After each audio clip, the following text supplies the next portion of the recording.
So today we actually have another pest and a couple things we're going to show you relating to a couple of little different abnormal type situations.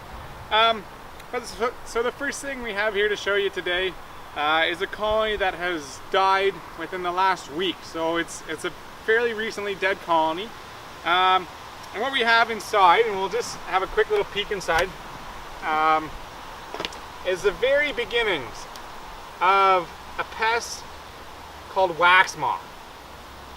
And so you can see right away, this is an adult wax moth. So things have obviously gone to the point where they've gone through their larval and their pupal stage and now have emerged as adults.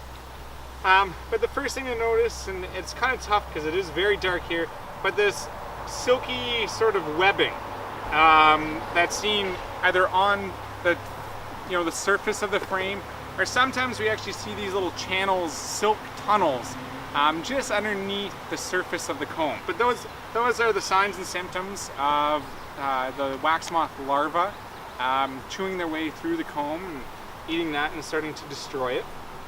So we see the adult and a little bit more. We'll see if we can see some more signs and symptoms. So again, we have another adult. Here we actually have a little bit extra. We actually see some pupal casings. So they're a little white cocoon, silk cocoon, that's actually the wax moth in their pupal stage. And on the outside of that, all that black stuff is what's called frass, and that's all the wax moth droppings. So something obviously the bees would be cleaning up in their hives if they were a good strong colony. So the bees do take care of this. Wax moth is really only a problem in dead colonies and comb that has been stored. And that's typically more in brood chamber comb than honeycomb. And so there's those two. And last but not least, the last very clear sign you have wax moth going on. Here's what we see. We have a couple again of these pupal casings, but these silky tunnels going just underneath the surface of the colony. When you see them in your colonies, you can't miss them, you can't mistake them. They're very silky and very clear as a tunnel just underneath the comb. So this is the very beginnings of wax moth. Once they really kind of take charge, and if we were to leave this colony out for a couple extra more weeks in this sort of heat, the wax moth would just completely take over this colony. And when they get to a certain point, they do destroy your comb. And if it's plastic, it's not bad. You just have to scrape that off and start all over again. So you do kind of waste a bit of the bee's resource. But if it gets to a point where the wax moth have actually chewed holes right through your comb, if it's a wood frame, best thing to do is just burn that and start all over with some new fresh frames.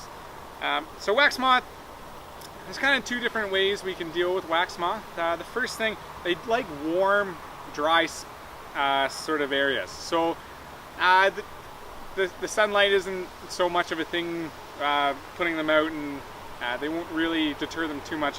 But if you can somehow put them in a room below 16 degrees centigrade, that seems to deter the wax moth population from exploding. You can get on top of the wax moth that way.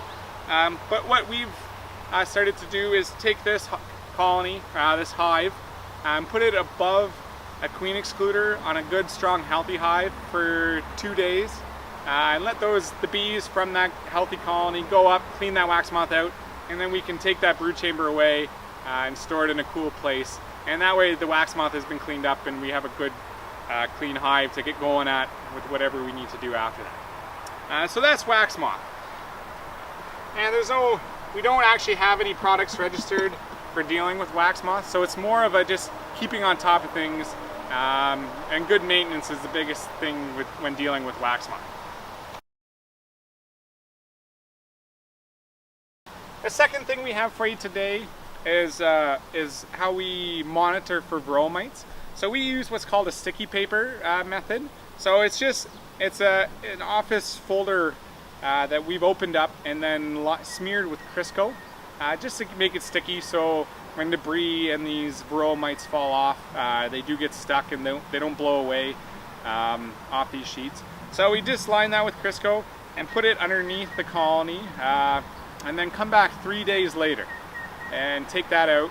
That way there's enough, it's been in there long enough that we can actually see some mite fall, but not long enough that there's too much debris on there and we're having to sort through things.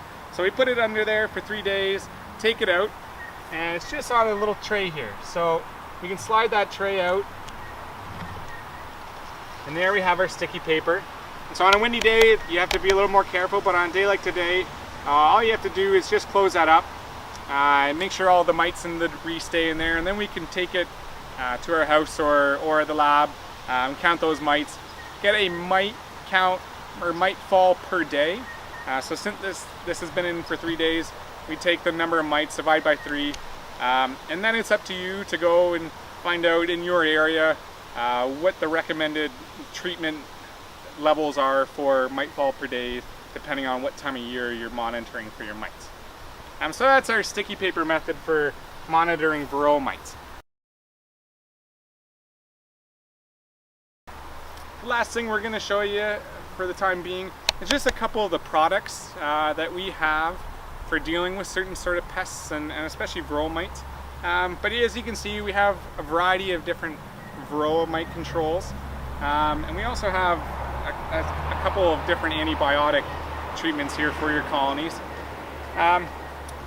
In your local jurisdiction, if you live outside of Ontario, best thing to do is just go online and find out what sort of products and treatment levels and all that sort of stuff is recommended in your area.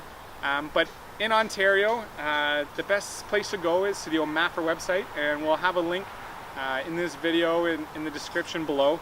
And going to that OMAFRA website, you can see the products that we have available. And sort of pests, they do have these info sheets, which are excellent for reading up on what these pests are, who they are, what they do, and how to monitor and treat these. So the MAFRA website is probably the best place to go in Ontario for dealing with all these sorts of pests and diseases. And that's what I have for you right now.